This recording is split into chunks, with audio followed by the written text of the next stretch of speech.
Hey, Scott Waters. Hey, I'm about to try this soda here. You want a sip of it? Why, sure. I would love a sip of your soda. Okay, here, now close your eyes. It'll be more of a surprise that way. Okay.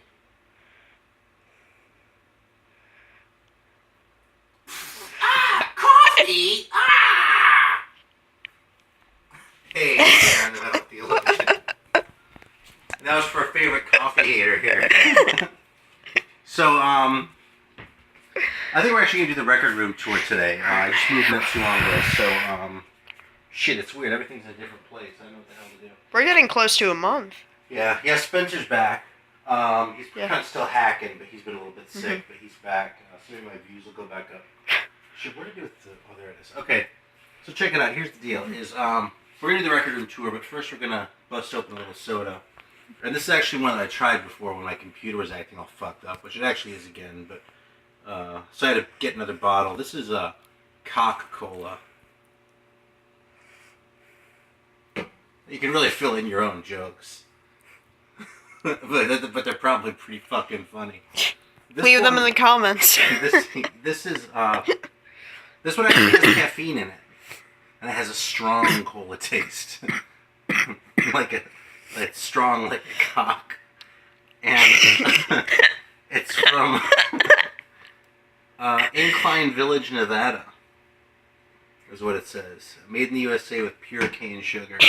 Let's give this a shot. I was actually talking about this on the chat on Grown Man Record Night a couple weeks ago. I didn't think anyone would believe me that this actually existed, but let's take a good look at that, because this is for real. I think you opened an opportunity for like 3 more jokes in that last 2 sentences. I can't taste the Coke, but I'm concentrating on it not coming out of my nose. Okay, hang on a second.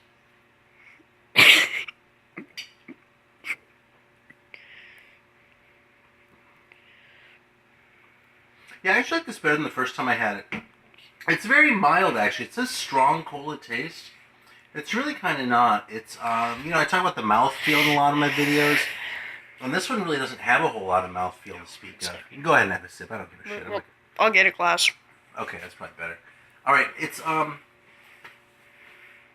it's really pretty simple. I mean, it doesn't quite go to the category of lightness where I'd say, oh, it's a refreshing soda.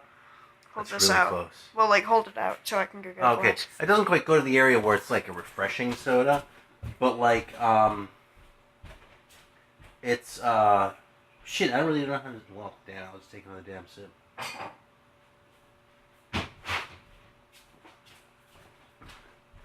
It's definitely a real cola taste. It tastes like an honest-to-God good cola.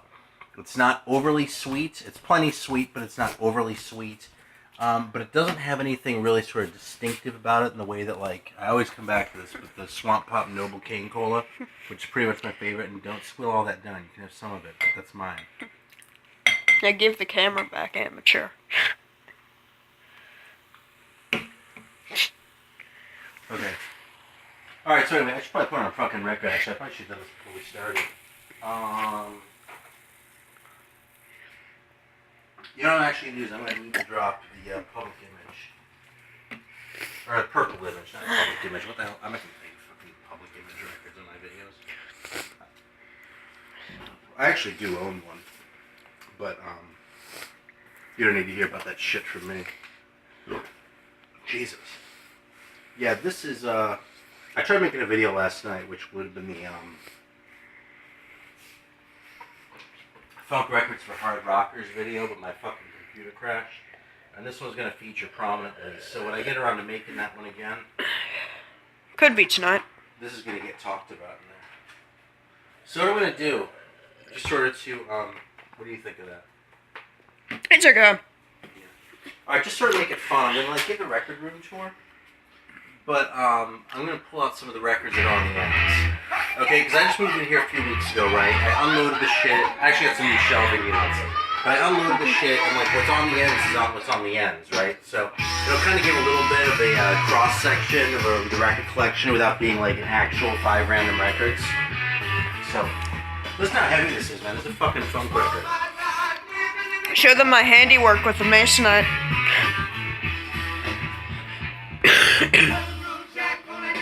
Spencer cut out the backs for the IKEA bookcase. Alright, let's check this out. So let's compare. This is actually a brand new thing for me. This is the first time I've ever done this, but I have the jazz over here, right by the record player. Traditionally, this is where the metal goes. I have had setups before. No, actually, I think everywhere I've ever lived since I have, like, not just had my records A to Z when they've been broken up in category, the metal's been under the stereo. That's just where it goes. My little bit of funk is over here on the end. Like, the Sun Ra is here and the funk is on the end. But a lot of the stuff that I would call funk is mixed in with the jazz. So it's kind of more than it looks like, you know. But, you know, this is where I have, like, the end one's like some Nigerian shit. Let's see what the end one is here. So there we go. That's definitely a funky record. Definitely one I can't justify sticking in jazz. All-time great album cover. And this is a fucking fantastic record too, although it's not really a metal theologian record, because it's not very heavy. It's funky, but it's not really heavy. I just showed this the other day. Here's a different York and Coon record. I actually mentioned that one. This one's really good, in contrast to the other Wussy one. It's him and his brother. And actually, I'll pull this one out too. Because someone, I think Vince was asking me about this label, the Big Act 2L label records. I do have some of these, like this one's in here, Sound of Feelings. This is a fantastic record.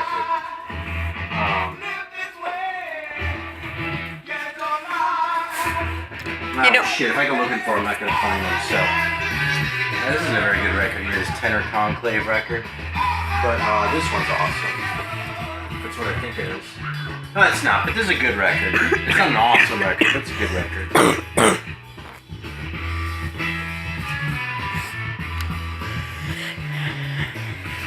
You know what we need to do now that the TV's right next to the player? What? We need to be like all the cool kids and cover the brand name on it in the videos. Bullshit, the hell with the cool kids. Because Vizio's not paying us anything.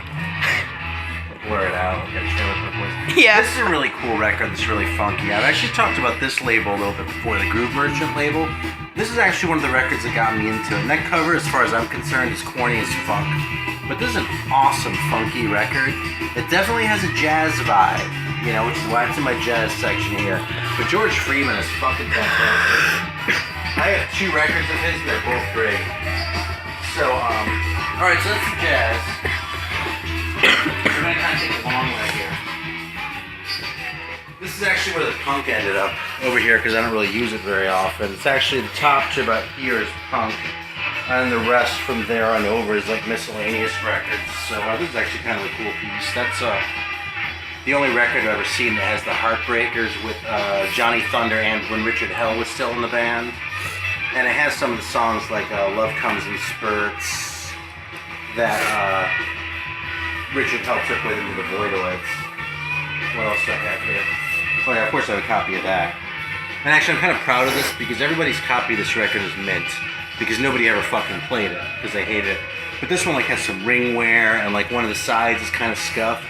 So this might actually be the only copy of Metal Machine music that's not in perfect shape. So when people like brag about the copies of Metal Machine music, they go, "Oh, I got one, it's fucking pristine." I go, you know, everyone's copy of Metal Machine music is pristine, but not this one. And I'm pretty sure I've talked about Von Elmo before.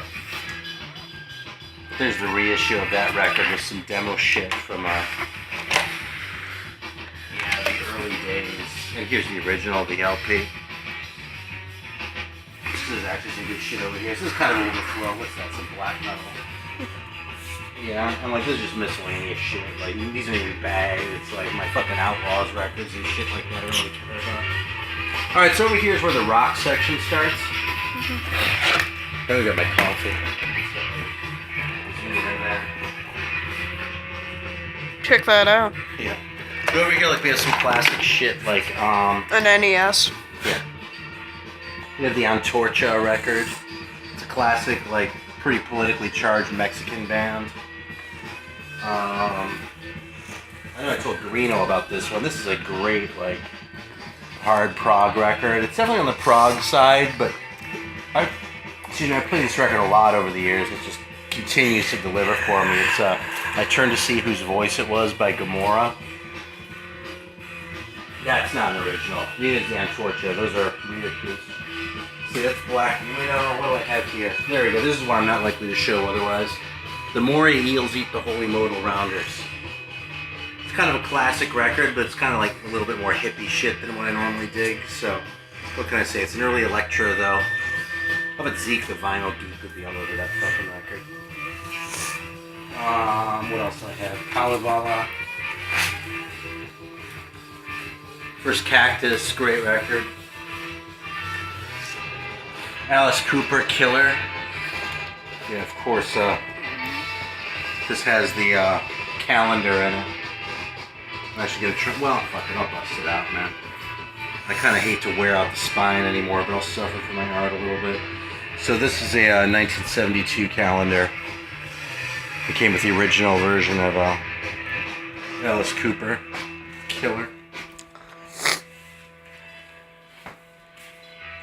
Same shit, actually. I mean, there are a lot of Alice Cooper fans, so... I think Alice Cooper made a lot more bad records than good ones. You know, there was that whole, like, drunk period, and then there was this coke period, and then there was just this fucking suck hanging out with Bret Michaels period, or whatever, and Sebastian Bach, like, after Raise Your Fist and Yell. But I do love this record, and I really love this record. Oh, that's an original of that too. This actually has a straight label on it too. You see it's a thumb cover. But it has that original inner sleeve too. With the straight. So this is a second press of that. Which still has the thumb cover, but it has including their hit I'm 18. This one has a Green Warner label. So there we go, and this is why I thought it'd be fun to do this, just sort of go through and see what came out on the ends, because I wasn't planning to talk about Alice Cooper when we started this fucking video. But there he is. And you know, I just said some shit about Alice Cooper, but I love Killer, and this is really one of my favorite records of the 70s right here. I can even still stomach I'm 18 as much as I've heard it, but some of the songs in here, The Ballad of Dwight Fry, Hallowed Be My Name, Black Juju, Caught in a Dream even, I just love every song on this record. Yeah, the first couple too. I have a couple later in the 70s ones too. Let's see, what else is on the ends here? The Gin record, I'm pretty sure I showed once. Actually, I don't even remember what this one sounds like. There's another thing about the new ones being on the ends is I find shit like La Mosca. It's a Spanish band, got it cheap because it looked cool. I don't know. First mess up in the new house. Yep. Someone bumped that stop button. I'm just messing with you. So anyway, I showed this Fleetwood Mac record, I know.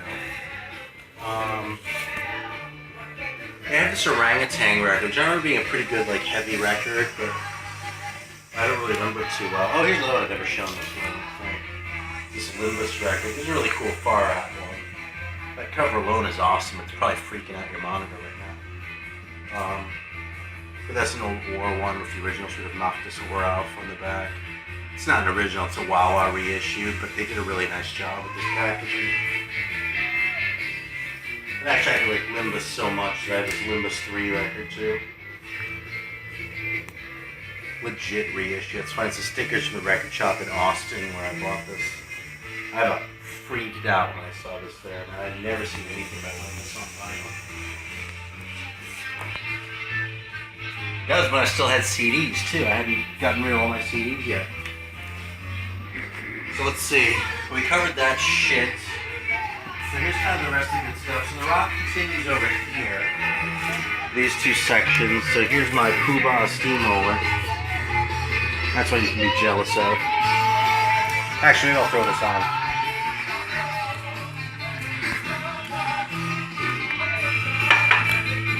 Alright, is this poster? I did it again. Isn't this Purple Image record heavy as fuck though? I'm gonna swap it out, then I'm gonna put on Steamroller.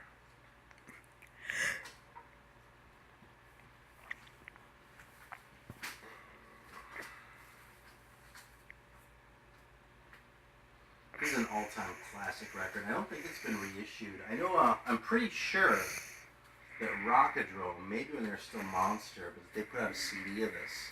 But I don't think there's a vinyl reissue.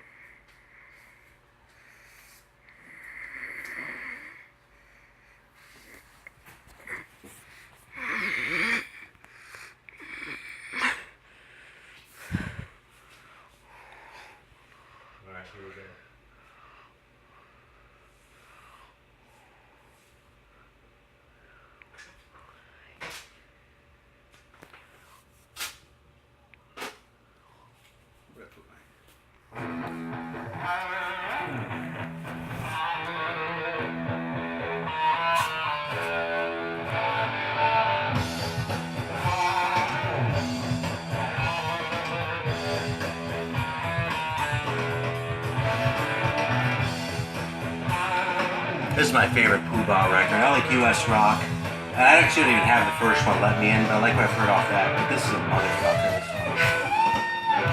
one. If your pipe's only for tooting, by the way, how come smoke comes out? Because I have the pop out of sailor. Alright. So, Steamroller is right there. Here's the Titus Oates record, which kind of sucks, really. I just thought this record was kind of boring. Kind of a cool reissue, though. Got some UFO here. We got some Whitesnake here. We've got the first Il Rovescio della Medaglia record here. I know I showed the second one in an early video, but I might like this record even more. This is fantastic. It's definitely Italian prog, but it's heavy and it's over the top, but it's not totally over the top like some of that shit. It still rocks, you know what I mean? This one's more over the top probably. This is another one. This is Semiramis. Dedicato a Franz or Fraz. It's another great record actually. It's a really fun Italian prog record I listened to. And a really funny cover. Well, and there's another one that would be embarrassing if it weren't really cool. I do not own anything after this record by Styx. Actually, no, that's not true. I do. I have, no, fucking, I totally lied. I have like 3. Shit, man, that's embarrassing. Okay, and then, let's see. I showed this one recently because I was from Mibber. But the last one in here... That's the ZZ Top section, man. I'm trying to pick out a cool one. So there's that. That's cool. And that one. And Tres Hombres and the other ones everyone has. Copy of Fandango. Tejas. And then Eliminator. Oh, I forgot I have this one too. Oh, shit. Wait a minute. I have 2 copies of Fandango? What? Well, shit. Someone might be in luck. But that's for offline. Yeah, this one's kind of a cool piece, actually. I don't think I've shown this before. This is like a promo-only thing. ZZ Top's Taking Texas to the People. I kind of love that. It's really just a comp off those first 4 records, but it was like a radio sampler thing. So this thing isn't really like worth a pile of money or anything, but it never got very wide distribution. I don't even know if it's a white label or not. I don't think so. No. So, I don't know why this isn't bagged, man. This should be. I'm gonna leave this out. Oh yeah, our living room has lights now. It has mites? Lights. Yeah. Alright. So I did some other kind of weird shit here as far as how I organize it, just sort of like force myself to look at different shit. So the reggae's on top this time, and I love my reggae, so that isn't actually that weird. But having the classical section right in the middle here, like this Messing Allen record, which has a really cool cover. What's this one? Morton Subotnick. Some miscellaneous shit over there, the Overflow and miscellaneous.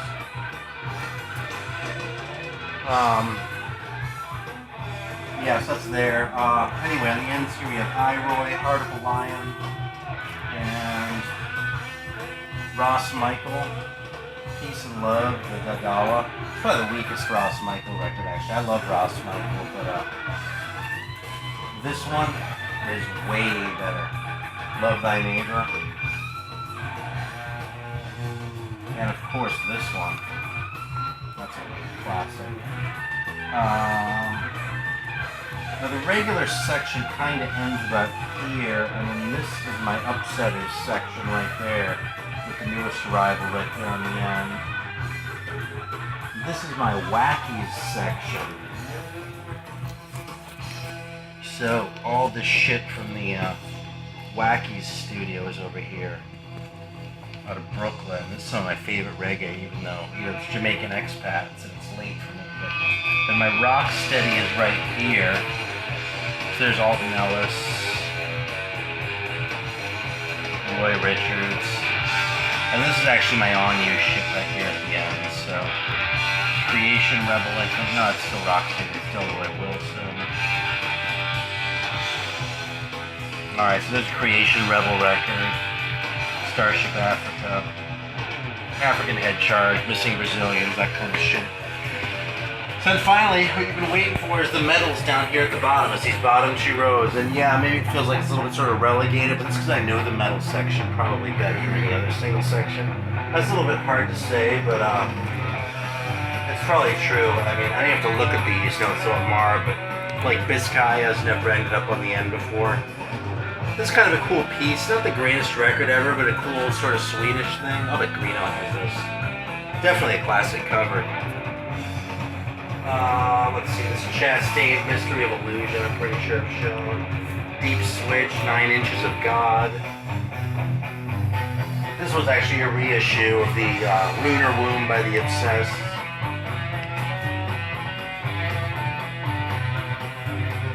Praying Mantis. Let's see, Sabbath.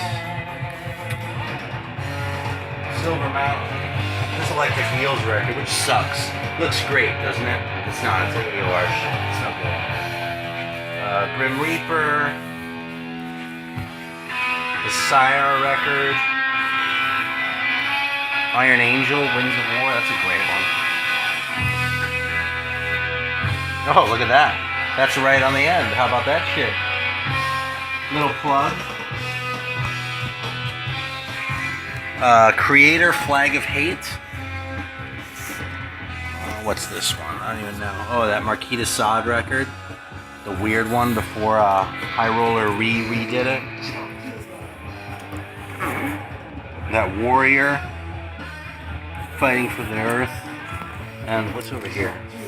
Should be that Železny Potok record, yeah. It's kind of a turd. It's Russian, so it's a little bit cool, but it's kind of a turd.